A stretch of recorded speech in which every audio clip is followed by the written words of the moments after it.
Hello everyone, welcome back to Let's Play Path of Exile, the Fall of Oriath. Here I am outside of Creighton's, I think that's how you say his name, camp here. And I think he's actually the bandit that I'm going to end up helping. So we're just going to jump in and tell him that I want to help him. So I think he gives me, attack speed, cast speed, 3% chance to dodge attacks, and increased movement speed. And that sounds pretty sweet to me. I think Oak gives me like physical damage, which sounds pretty nice, but I think for now I'm going to want the movement speed and attack speed. We might change that up with the recipe to switch it over later in the game, but I think for now that's all I'm going to do. So I'm just going to run back to the waypoint and we'll head on to another quest here, but I wanted to show you that I was going to help Creighton and take that reward from him. In the meantime, while we're running back, I'll go over some updates to my character here. Just going to head back to the crossroads, and we're going to head up and deal with Piety's quest there's a Chamber of Sins, I believe it's called. And so the things I've done in the meantime is I went back to Act 1 and completed all the side quests that I missed there, and I also went to the Golden Hand quest and the Great Beast quest. So I've completed all those right now, and we're using this Dread Hunger Cat's Paw, with has some 1 to 27 lightning damage on it. It's pretty damn good. And we have that other all that I was using before with Whirling Dash in it, so that I can just go super fast. I've also updated my loot filter to be the new Never Sink loot filter, so that's why things might look a little bit different in this episode compared to last time. Oh, got a little bit of weird positional lag going on there. I've also found, I think I showed you this ring last time. It just had some strength, dexterity, and physical damage on it, as well as some accuracy rating and fire damage, which is nice. I got this coral ring, which health, attack speed, int, life, evasion, all seem good. Still using just a shabby jerkin. I should really replace that. I didn't even realize I was still just using that thing. And then we have a new plague mask, which it's just a rare. It's not anything super exciting. The boots I got with 15% movement speed and some resistances and dexterity. And I think my gloves are still the same. Yeah, they're raw gloves. I need to update those, and my necklace is still the same. So I'm definitely overdue on some updates. I have a new longbow, which, I mean, doesn't really matter because I'm not really using it, but I do have it. And I got my little phoenix mask thing going on there. And before we jump into the chamber, I'll just show you my skills here that or passive skills that I've taken. I've gone down through the aspect of the panther, and down here up over to weapon artistry, physical damage, aspect of the lynx, and I've just been moving my way towards this jewel socket. I'm not sure if I'm going to do frenzy charges on this character. I think it's still a really good idea for me to do frenzy charges, but there have been some changes to the way the game works, so I'm probably just going to either play the safe bet and take some talents that I think are just going to benefit me on a base level, and then we'll probably think about going into frenzy as we move along here and see what kind of stuff we're going to discover. Because I'm not sure if they've changed the way that the raider things work, or what kind of changes have come through with ascendancy. So I might wait till I've reached the point that I have an ascendancy before I start making a decision based on that. But that's my thought process. If you guys have suggestions and tips, I'm always open to that, as always. I know I just said always there twice, sorry about that. But I don't think I've changed anything else. I got this jewel from the other quest there that I'm going to put in that jewel socket until I get something better.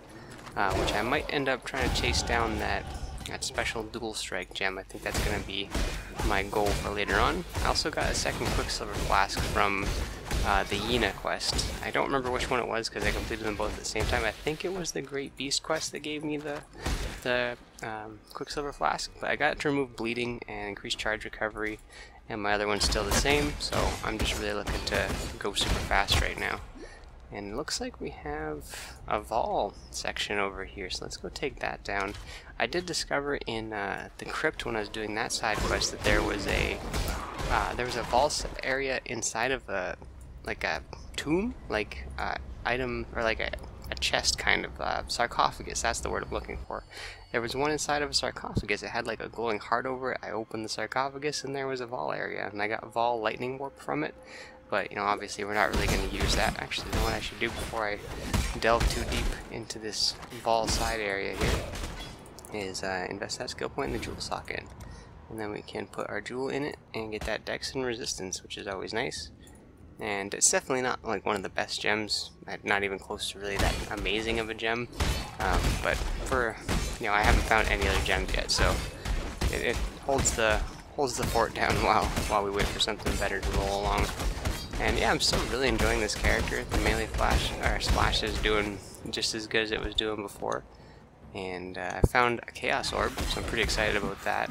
I mean, I don't, in solo self-found, it's like you gotta find a good moment to use that kind of thing. And I don't know if there'll be a really good time to use that, but I may end up just saving those in case I do end up switching back to the trading version later on. But we'll see how it goes. I really have no, set plans for what I'm going to do just yet. I did decide that I'm going to kind of jump around for the first 4 acts here, thanks to a suggestion from my buddy Pat. Thanks, Pat. And then when we get to Act 5, we're going to take things, I'm not going to do any real big cuts or anything like that. We'll just kind of go through and discover the new stuff as we go. That's pretty cool. Vol Cold Snap right there. I don't think I've seen that one before. Always freezes enemies. And 10 seconds. That seems pretty good. If we were doing caster stuff, we would definitely be interested in that. Let's take these gloves just because I literally don't have anything else going on with my gloves right now. And I don't see any chest piece there that's magic or anything like that. So let's head back to the Chamber of Sins and let's run down and try and track down Piety here. I really love having 2 of these Quicksilver flasks because it allows me to just kind of zoom around, a little bit faster. I can kind of bounce between them, and if they both have different ways to gain charges, like I had one that had a chance to gain charges on critical strike, but I think I didn't have any crits, so I just scrapped that and re-rolled it. But having the increased charge regeneration, the recovery, is just really nice. So we got a Harbinger here, so let's journey down here and take down this group of things. Having this big single target really works well for these guys because they sometimes they'll spawn like a champion enemy, and you can just beat down the champion and it'll kill everybody else as you go along. Let's take down these guys. I like these Harbingers though, they are fun to fight. And they don't seem too terribly difficult. We got a Chaos Shard, Binding Shard, see it's all got different colors now. Pretty close to having one of the orbs for one of these things. And I don't know what's going to happen when I get one of those. Oh, we got a imprisoned guy over here on the left, so let's run over here, and he's a rare one. So let's just release him and beat him up. Nothing too exciting with these guys. I mean, sometimes they can be a bit scary, but so far I've had pretty good luck. Oh, I hate these necromancers. I'm just going to kill that guy on principle. I just got to take him out. Oh, there's a waypoint over here and a trial, so let's run over and do that really quick. I'm getting some pretty good XP in here, already halfway to the next level. Alright, or no, that's not the trial, sorry, I thought that was for some reason. I know the exit's down there, I don't know why I'm going over here. I should really just be running back to where I should be. Oh, this is a Rogue Exile. I didn't quite notice till I had Frenzy Charges and it was by itself. And I was like, hey, wait a minute, that's not normally what things with Frenzy Charges are doing, not hanging out by themselves. Hitting all the wrong buttons there, sorry about that. Increased movement speed, strength, intelligence. It's not bad, but it's not really what I'm looking for. And that's definitely just like an all-around upgrade with resistances and everything, so let's just throw that one down, don't even need that. Just keeping the other items just to sell them. Bonk those guys, and let's hopefully not run into a dead end as we make our journey back down here. So, I've been trying to just, blast through things that always just making my character stronger and getting all the quests done and hoping to blast through things. So I'll probably just go through this area and then I'll cut until I get to the other bandits, and then we'll do those guys. And I think we're making pretty good time for getting through Act 2 here. And then it's just Act 3 and the Ascendancy. I'm probably going to give the Ascendancy a shot right when it's available. Just because I want to try and get it early, get powered up. I know the lab has been shortened. I don't know if it's been like increased in the amount of difficulty in it or anything like that. So it might just be a complete waste of my time, and I might just get completely slaughtered. But we'll see how it goes. I have a feeling that I'm feeling pretty good about my ability to take it on, though. I'm feeling pretty confident. But like I said, I haven't tried it yet, so I don't know if that's misplaced courage, and I should be terribly afraid of the upcoming lab. I was just like running through these things. I never really pay too much mind to the traps, because you can always seem to survive the ones that move unless you stand on top of them for way too long. But if you're just zooming through, it seems to be totally doable. Let's take alright, I don't even know why I bother coming in there, because I forget that all that does is just make those things not go in the same line, which is like I can literally just dash over them and take minimal amounts of damage, so I'm obviously not too concerned about dealing with those ones. But the dart spitting traps, those things are pure nightmare fuel. I hate those ones. And I think what my plan is with the skill points is I'm going to head... I don't know if I'm going to take this path over here, or if I'm going to go up here and take this path through Survivalist to get the evasion rating and resistances, which is probably the better choice. And you get, what is that, like, I can't do math all of a sudden, 14% resistances just for hitting these 3 nodes, and it also brings me towards acrobatics and phase acrobatics, which I think is what I'm going to go towards, because when I played my my archer ranger, I found that to just be invaluable in the amount of damage reduction that it provided for me. I was able to just tank things a lot better than I could before, because I just suddenly wasn't taking nearly as many the amount of hits that I was taking before. So that's my thought process on that. I did have quite a bit of items on that character that made it a little bit easier to dodge things as well. So obviously it'll take me a while to get quite back to that level of awesomeness, especially in Soul of Southbound, but we'll see what we can do. Got another level up here, and I think I'm actually going to do exactly what I said and head up this way, because if I'm going to put my my radius gem to give me the dual strike stuff, I'm going to need a lot of dexterity around that node, and that just seems like a good spot to invest in some dexterity things.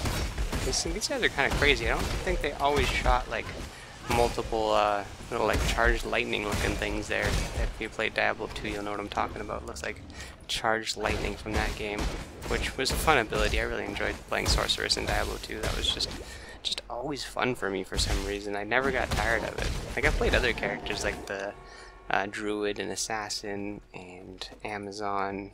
Actually, I think I played everything. I think the only one I never really played a lot of was Necromancer, just because I've never really been big on summoning characters. I've tried to build them, but I haven't had a lot of luck on building successful summoners. So that's probably something I should try down the road. And I think I tried to do that in the co-op Let's Play I was doing with Rurumiki, if you watched her channel, or if you haven't, you should really check it out, because she does some great content. But we never really ended up making it too far, because our schedules just never aligned, and the things that we had to do never matched up, so we couldn't really get a lot of time to do that co-op playthrough. But I'd like to try to do another one in Fall of Oriath. I think it would be a lot of fun. So here we are at Fidelitas. I don't think he's changed very much, but again, I don't really know. So let's just stand here and hope that we can beat him up. Looks like it's going pretty good so far. Iron Circlet, that's always nice to see. Let's ID that right away. Ooh, yeah, look at that. Life regen, energy shield, lightning resistance, light radius. I am all over that. It doesn't have quite as many, like, evasion rating or anything, but those other stats are just way worth it to me. So let's take the Baleful Gem. Whoops. I always forget that I do that. You know, I played enough ARPGs that you know when your inventory is open that it's just going to put it in your hand, but I somehow always seem to just derp that up. So let's ID that rare padded jacket we've picked up, see if it's any better than the one we currently have, and then we'll probably make a cut and skip ahead to when we get to the other bandits there, because it's quite a journey to get to them sometimes, and yeah, it's just a long walk really. And considering the way that I'm going about things and gaining experience and everything's going kind of quickly, I hope I'm not getting disconnected right now. My game seems to be a little bit frozen up. But you know, it's just a bit of a run to get to those guys, so I'll just spare you guys that, because you've obviously seen that before if you've watched any Path of Exile or played any Path of Exile. Nope, looks like we loaded in. We got the sound there. But geez, I think what's happening, you see these like black marks? I think some of the effects from like the supporter packs are my computer's like struggling to render them or something like that. Ooh, chaos resistance on that. I'm totally going to use that one instead. Let's also ID this carving knife. That's got some pretty decent damage on it. Socketed fire gems, we're not really using those, but that is an upgrade over this all that I'm using right here. So let's throw that green gem in there, and I think I just want to sell everything to the vendor. So let's just do that. Oh, he's going to give me Frenzy, Arctic Armor. Oh, we get the Herald stuff. Alright, that's what I'm looking for. Let's see, 15% of your physical damage is extra fire damage, and I think these are still basically the same, so it's probably still best for me to take the Oh, actually, does that count? Oh, that totally counts. That's awesome. So we got a level 2 Herald of Ash right off the bat. Sweet. Okay, whoops, didn't mean to throw that Chaos Shard in there. And let's just get rid of all this nonsense. And let's see if I have enough to make one of these fancy orbs or anything yet. Let's see. I need 2 more binding shards, then I can make something, or make a binding orb, whatever that does. I'm not quite certain yet. I did pick up a Gem Cutter card as well, which I don't know how exciting that is. I've only ever completed 1 card set before. We have Vol Lightning Warp and Cold Snaps. Too bad we're not a caster, right? We have some pretty okay stuff at this point. Let's see. We got everything else going. So yeah, I am going to cut, and I'll see you guys when I get to Bandit Lord, the lady. Alira, I think is her name. Illyria. Yeah, I'll see you guys when I get to her. Alright guys, here we are outside of Alira's camp. It turns out her name is Alira, not Illyria, and I was a little bit confused there. So we are going to kill her because she doesn't grant us, well, she gives us mana regen and some global strike chance and elemental resistances, which are all nice, but I don't want them. I want the other things, so we're just going to chase her around and beat her up. And she's just going to keep trying to kite us, but that's fine because we're just going to keep zooming after her and just repeatedly bonking her with all of our stuff here. I did gain a level and I've started taking one section of the survivalist little node here, so we're going to be doing that and getting those resistances, which is pretty nice. And I think I'm just going to actually make another small little cut, and I'm just going to run over to the Weaver's Chambers, and I'll see you guys over there. And here we are in the Weaver's Chambers after a quick little run there. Yeah, I've basically just done, not a whole lot since that run to the bandit camp there. Just got a couple items, nothing super exciting, no real big upgrades or anything. I did equip the Herald of Ash, as you can see, and it's working out really well. It's already up to level 3, I think, with the gem support in it. So that's always nice. I think we got another Harbinger here. It looks like it. Oh yeah, there he is. But I did find from another Harbinger 4 more binding shards, so we're totally going to be able to complete a binding orb when we get back to the stash there and find out what those do. Because I haven't even seen one of those yet, and I don't have any idea what they do. We've got 3 more too, so we're well stocked on those binding orb shards there. And +4 chest level and explodes, that's fine. Let's move these guys down and see what we got here. Oh, still one more spider. Oh, just some armor scraps. Nothing wrong with that though.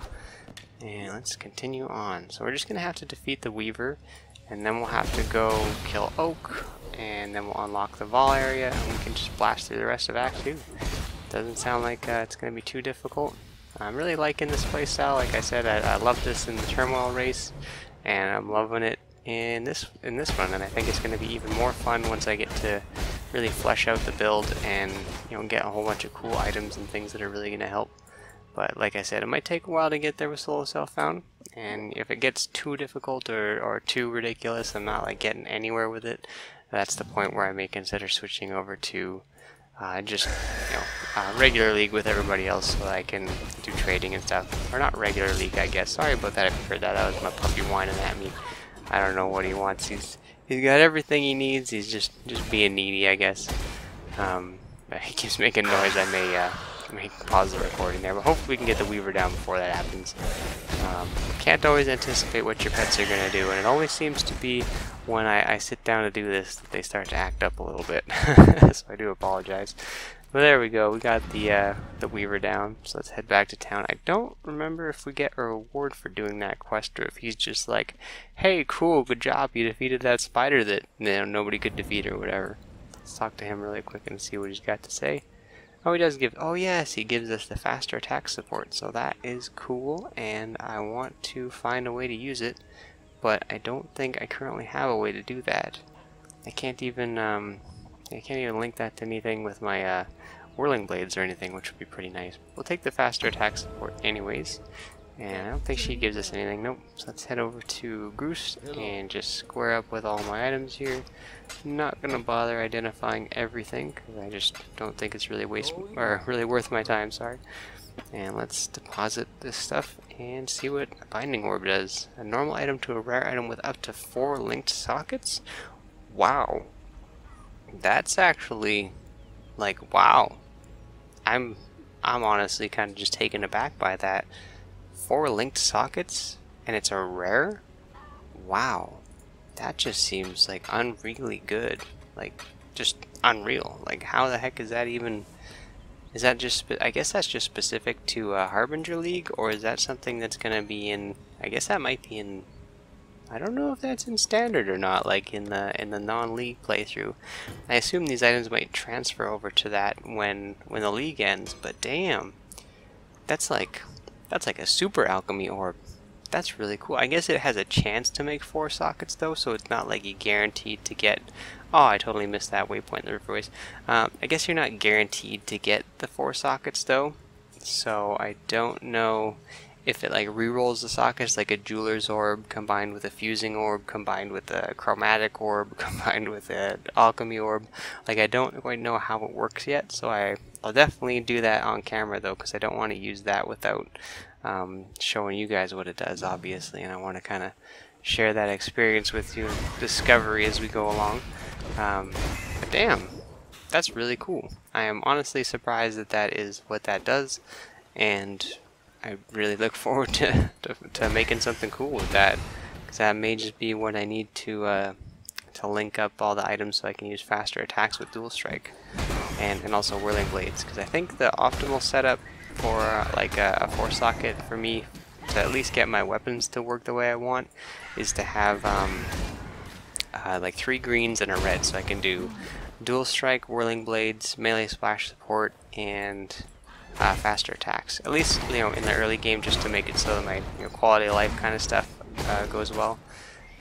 You know, just having all the things linked together to make it easy for me to actually progress through the game. But optimally, I would like to have whirling blades with its own faster attacks and kind of unique setup for that one. I don't know what else you would put with that though. Like, would you just want to have a 2 socket? And I would never just want a 2 socket item, so I don't know what else would go well with whirling blades aside from faster attacks. Maybe like some kind of like thing that lets you travel faster, or maybe like a poison on hit so that I can do some dot damage, or something to... Oh, fortify. Yeah, I want to put fortify on it. Duh, that's what I used in my turmoil build. So yeah, fortify on whirling blades would be good as well, with faster attacks. But we'll get there when we get there. Hopefully I can actually get there though, because I'm trying to find the pathway here. Is this even... This is the right way, right? Like, if I want to go to the wetlands...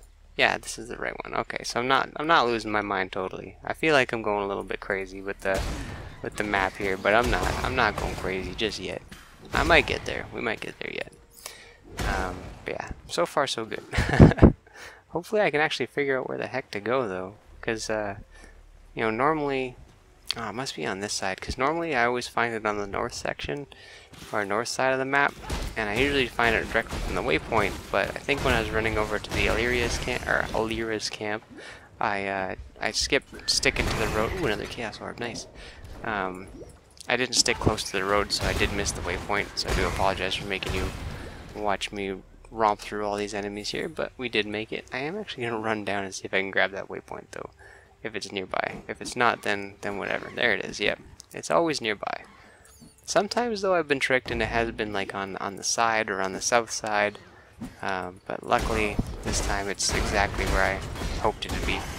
And take out that champion. I'm really liking Herald of Ash with this build, because you just start bonking and things start blowing up and igniting on fire and burning, and it's just damage everywhere for everybody. I think there's a new support gem as well that gives, like, when something is ignited, it has a chance to spread that ignite to something nearby. And since dual strike has such a high potential for doing a single target damage, I may actually look into using that gem at some point to see if that's something that would work. Because that would be cool to use as a support gem with Herald of Ash, so that it could spread the ignite to everyone, you know, and just, you know, wipe out all these groups really fast. Ooh, is that like a pacifying circle or something? That was terrible. I couldn't do anything there. It wouldn't let me attack. I couldn't, like, oh, I guess it disappeared, but can I not attack inside that or something? I'm not quite sure what was going on there. Maybe I was just trying to attack an enemy that was too far away or something like that. Not quite certain, but there he goes. Binding shards, engineering shards. I don't know what those are for either. I'm looking forward to discovering that though.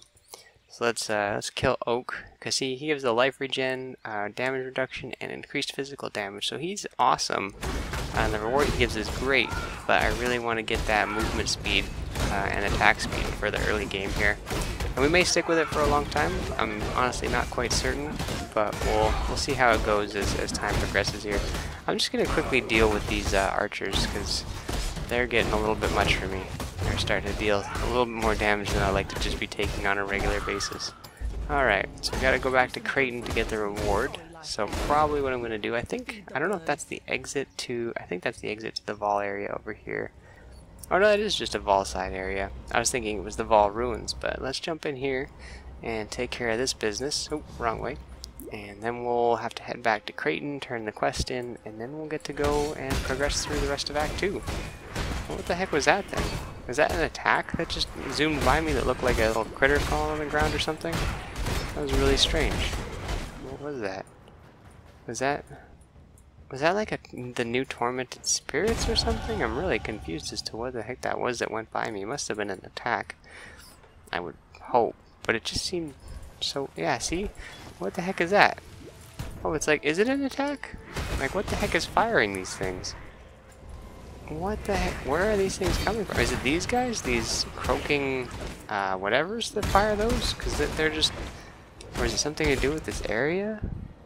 No. Poison on hit? No. I have no idea what's going on with that. Oh, we got chromatic orbs here, though. Pick those up so we can sell them for the sweet, sweet orbs. And let's level up really quickly here. Let's get this survivalist node. Just get the good one right off the bat, and then we'll grab the other little guy. And then we'll head up to the dodge tree and just get those sweet, sweet defenses rolling. I don't know, like, I know you're supposed to use Orb of Chance on those things to try and turn them into something, but I don't know if that's worth it for my character. Yeah, it must be these things that fire those. Oh, we got some, oh, we got a big devourer here. Kamak, the soil maker. So let's kill him. That was pretty easy. And Ball Ground Slam. Knocks back enemies back on hit, stuns enemies, can't be evaded. Ooh. That actually seems like I may try using that. So let's equip that just to see if we can try it out and see if it does anything cool. Alright, so that was the Vol area right there. And let's see, we're gonna have to find the waypoint here to access the Vol area a little bit, or the Vol ruins a little bit faster when we go and turn our quest in with Creighton, but it looks like the game's going to troll me a little bit and kind of hide the location of the Vol ruins. So I think what I'm going to do is I am going to run around and find that waypoint, and then I'll run back to Creighton, turn the quest in, and I will see you guys at the Vol ruins. So I'll see you in a second. Alright guys, here we are back at the Vol ruins. I've turned in my quest with Creighton there and got the bonuses to the attack speed, dodge chance, and movement speed, so I'm happy about that. And also, I have a pretty cool ring to show you guys. I found a rare iron ring when I was running there. It gives me like 1 to 4 physical damage, 3 to 5 physical damage, dexterity, accuracy, life. Life gained on hit by my attacks, increased light radius, increased mana, all kinds of stuff that I like. So I'm pretty happy about that find. That was a pretty good one. I replaced my other iron ring that had fire damage and physical damage on there. Just because I do like my other ring. It has 7% attack speed and 30 health on it, so that just seems like really good for this point in the game. So I'm sticking with that for now. And let's just continue to blast through these ruins. I'm kind of going to ignore a lot of the enemies as we run through here until we have to recharge some of the flasks, in which case I will bonk things, or we run into cool enemies like these Harbingers. So let's wipe these guys out. I love fighting these. Oh, we gotta watch out for these exploding frost things though. Those things always seem to deal way too much damage to me. Oh yeah, look at all those explosions and enemies just getting dunked on. Ah, that's what I love. That's what I love to see. Just everybody blowing up all at once. And take these guys out just because they're kind of being a pain in the butt. And a Chaos Shard, Engineer Shard. It seems like you don't really get many Engineer Shards as from these Harbingers, but that might change in the higher difficulties. And I kind of derped out when I was taking that Ground Slam. I didn't realize that it says at the end there only works with staves or maces, and I have neither. And I don't really plan on using those items at any point, so probably just wasting my time by having that gem up, but you know, level it up, see if we get a really cool mace at some point. Maybe we'll end up using maces or something like that. But yeah, dual wield only. Okay, so you can use maces with dual strikes. That's a good thing. So we'll see how it ends up. coming our way in this solo self-found adventure. We might get something cool, we might get some trash, we might end up using claws, we might end up getting a really cool sword that counts as all weapon types, and if that's the case, I'm definitely taking that node in the passive tree that gives you like 24% physical damage for each weapon type, and it all stacks on that thing. That's just nuts. I can't even imagine that that's an item in the game, honestly, with that kind of passive skill available. Ooh, we got a gem cutter strongbox here. Normally, I would go back and get a magic thing to transform that, and we have one on me, so I'm just going to use that. Only contains support gems. Well, that's just awesome. I love support gems, and that's actually what I need more of at this point in the game than attack gems. Let's see, we got maim support. That's a new one. I definitely want to take that. Added fire damage. I like that. Iron will. Strength bonus. I'm not really crazy about that. We'll take it. Superior bloodlust. Oh, bleeding enemies. Okay, some of these are really new. Increase critical strikes and power charge on crit. Okay, well I'm gonna just separate maim and what was the other one I liked? Added fire damage. I'll take those aside just for now, and we may mess around with those later, but we'll see. See what happens when we end up actually getting some items with some actual like sockets on them that we can do stuff with, and yeah, we'll do that. But maim support is something I'm probably gonna end up using because I think it slows enemies when you maim them, and there may be other stuff or other reasons to maim enemies. Chance to maim, yeah, 15% more physical damage, and enemies maimed by supported skills take 10% increased physical damage. So that's just like, what is that, like 25% more physical damage that enemies are going to take when they're maimed, and when you maim them they're slowed, so that's just seems good to me. Let's actually ID this box before I touch it. Ooh, a rogue exile, and it ignites me. Will it ignite me if I'm far away enough? Let's see. Oh no, it does look I do get ignited regardless of my distance from it, but I can't avoid the ice nova and everything. That was I think her name was Mira or something. I think that's kind of one of the more rare rogue exiles that I've ran into before. So I'm glad to get her, so I can actually this time on this character complete some of the challenges and hopefully earn some of the rewards from this Harbinger League. Because last time I think I was like one exile short, one shrine short of a few challenges, and I just couldn't get, like, I couldn't find an echo shrine. I still haven't found one of those, and I don't even know, I think that like echoes your attacks or something like that. I'm really not sure. And there's the ancient shield, or ancient seal.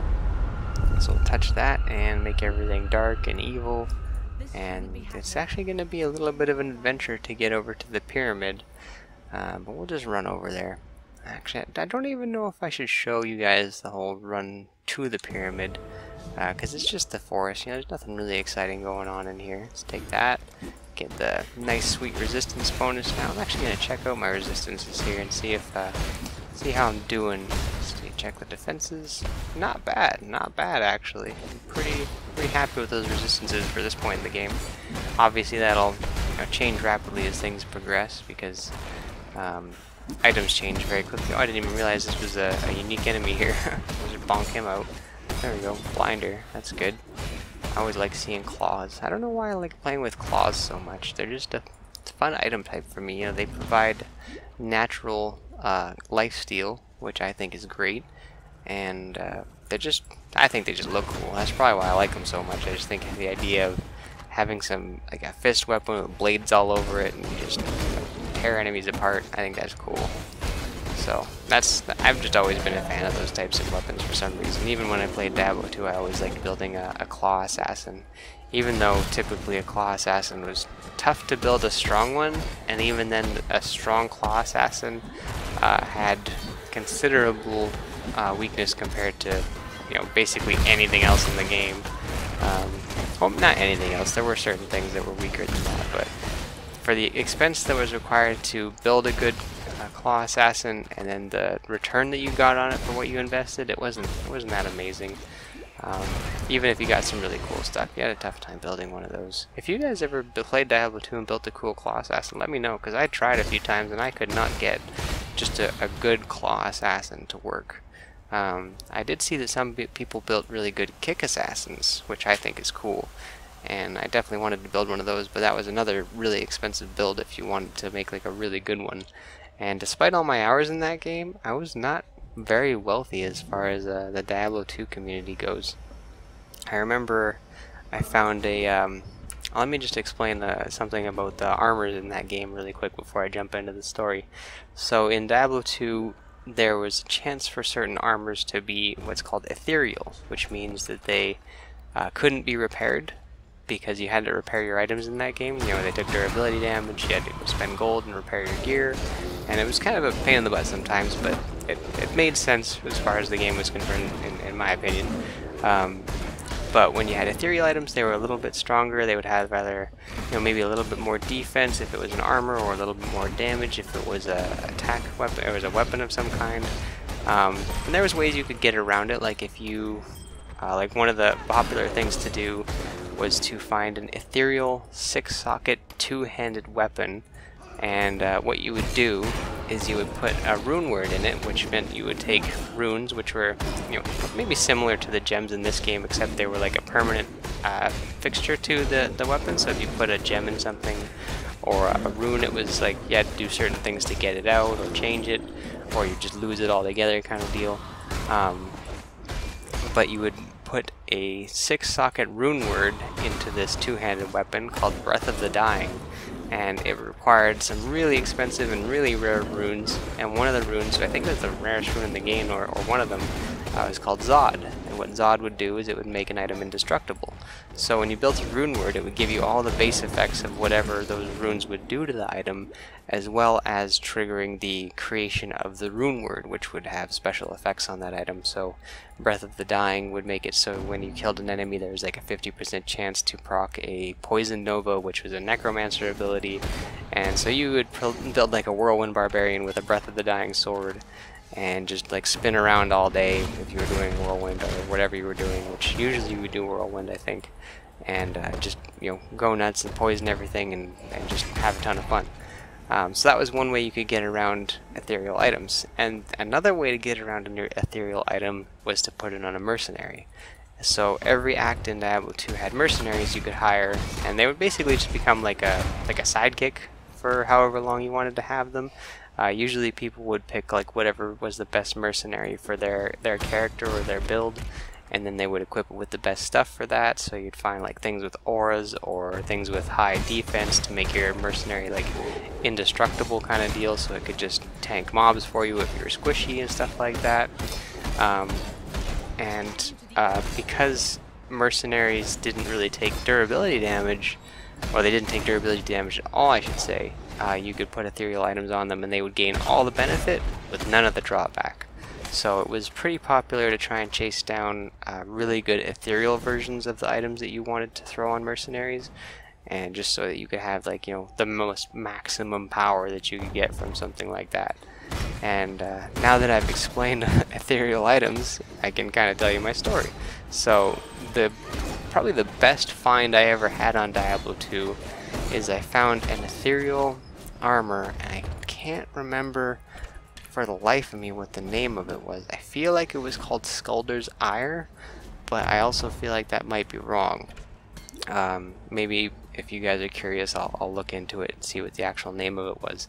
But it was not like a super exciting armor by itself, but it had some decent stats that were good for mercenaries. And I think it had like resistances and, you know, some lifesteal or something like that, and insanely high armor value on it. Oh, we've got Tora here, so we'll do her quest. But yeah, that insanely high armor value was really useful in a mercenary, so that they could just take a ton of damage without really, you know, batting an eye at it. Oh shoot, I didn't even say see which way I had to go here. Is she gonna tell me, or do I have to stand near her? Oh no, it's pointing me down in this direction, that's what it is. Oh no, that's the exit. Okay, I don't know what the heck Tora wants me to do, so I'm just gonna run around until I find it. Find the infected beast den. Okay, I can do that. Just read the little quest thing. There we go, now it's telling me where to go. But I found the ethereal Skulder's Ire, or whatever armor it was, and I didn't really know what it was worth until I put it up into trade, and people were willing to offer me like 30 high runes, which basically meant anything of a certain type of rune or higher, that were just considered like extremely valuable. And you could basically, when you found when you tried to trade a high rune, it was kind of like I guess Chaos Orbs in Path of Exile would be a good comparison. So like a high rune would be a Chaos Orb. So it would be like, you know, someone says selling this for like 10 high runes, it didn't really matter that it was like a Vex rune or a Zod rune or an Alm rune or whatever, just that it was in that category of high rune, because they were just so rare. Most of them were actually duplicated. We got another Quicksilver Flask there, that's pretty great. So finding a high rune was pretty rare, but trading for them was pretty common. And by finding this and trading for 30 of these things, which I was totally not expecting it to be worth that much, also it was a near perfect version of Skull Desire, so it had like, I think it was like 1 point or 2 points off from the maximum stats that it could have, so it had insanely high defense for being ethereal, and just totally worth all this stuff. And I remember just trading it for all these high runes and making even more rune words. I think I was making Heart of the Oak flails at that time, which were you wanted to just have a Heart of the Oak so that you could it gave you like barbarian war cries, so you would throw it on your weapon swap with some plus to all skills. So I'm just gonna run back here because I thought I saw a Vol area or something. No, I'm just crazy. So you would get these Heart of the Oak flails, and it was always, it had a random level assignment for the war cry. So if you made one and it had like a level 1 war cry, it was like, oh, that's not great. But if it had a level 5 war cry, oh, that's pretty good. And you know, then you could send your health from like 600 to like 3,000. Like, it just gave you such an insane bonus to all your stats that it was basically foolish to not use one if you had one available, or if it just worked for whatever build you were doing. Some people didn't use them either because they didn't have one, or there was just other stuff that was better for them. Like if you were already a barbarian, then you didn't really need to have a flail with barbarian warcry charges on it, because you could just level the warcries higher than any Heart of the Oak flail would give you. But you might still use one to get like +3 to all skills that it had. And sometimes as a barbarian you could dual wield, so you would actually use 2 and you would just, you know, super warcry. But I think there was like certain items that gave like +4 to all warcries or something like that. So it was kind of, you know, you did whatever you could based on what you had. And but it was a ton of fun. And making those Heart of the Oak flails, I think I made one that was again near perfect after getting those high runes, and so I traded that for even more high runes, because, you know, I think it was like 4 high runes to make it, but if you got a good one, people were willing to trade you like 8 high runes for it, because you know, obviously the chance of them putting their own high runes into one and making a bad one was not really worth the risk of losing those high runes. So I ended up making, I think, 2 or 3, and I think I traded 2 of them, or 1 or 2 of them, and kept another one for myself that was the lesser one, because I was just like, I'm just going to play the game and have fun and try and get more stuff for the other items that I needed, because there was always a grind uphill to get better items in that game. And let's see, I don't think we're too scared of this fight right now. I'm feeling pretty confident, and I'm going to ID these things while we wait for the boss there, just to see. Ooh, that is a nice claw. I'll be doing something with that one. These are actually both really nice claws. Socketed melee gems. If I can reroll that to the right colors, that would be nice. And oh, increase damage with poison. I don't know if I should look into using the ailments, because these things are starting to roll a lot of like chance to apply poisons and stuff on hit. And that might be worth it for me to look into that. I don't think this guy's going to be too much trouble, especially on normal difficulty. And I've got pretty decent resistances, so I'm not really afraid. I'm just worried that my damage might take some time to put him down here. But honestly, it's like, I'm tempted to just switch over to the other weapons, but I can't really put my gems in and do the things I need to do. He hits me pretty hard with that smash down, but I'm just trading blows with this guy at this point. He actually hasn't hit me in so long that my energy shield regenerated. He's got that laser beam, and that's one-shotted me a few times on merciless difficulty on my other characters. I'm running a little bit low on mana. I'm getting a little bit concerned that I'm just going to be bonking him with regular attacks here in a second, but it looks like we just barely managed to make it. Got 2 stun ring, it's a 2-handed axe, don't really care about that. But yeah, there we go. We crushed our way through Act 2, and we're moving on to Act 3, which means that I'll be chasing down all the trials and getting the Ascendancy unlocked, so we can do the Ascendancy and hopefully defeat Izaro in whatever iteration or form he happens to be in the Fall of Oriath, and unlock the Ascendancy so we can be a little bit more powered up.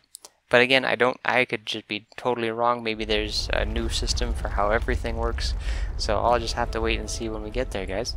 But anyway, that's going to be the episode for today. I hope you guys enjoyed watching, and leave me your thoughts in the comments, or if you have any advice for me or questions, or whatever. I'm always, even if you want to complain, call me a noob. I don't care. We'll have a chat in the comments. So we'll hopefully see you guys in the next episodes. Thanks for watching, and actually, you know what? There's a Harbinger right here, and I can't deny you guys watching me defeat another Harbinger. So we will defeat this guy before we end the episode here. Let's make it interesting. Let's unlock this guy too. Let's just have a big old brawl here.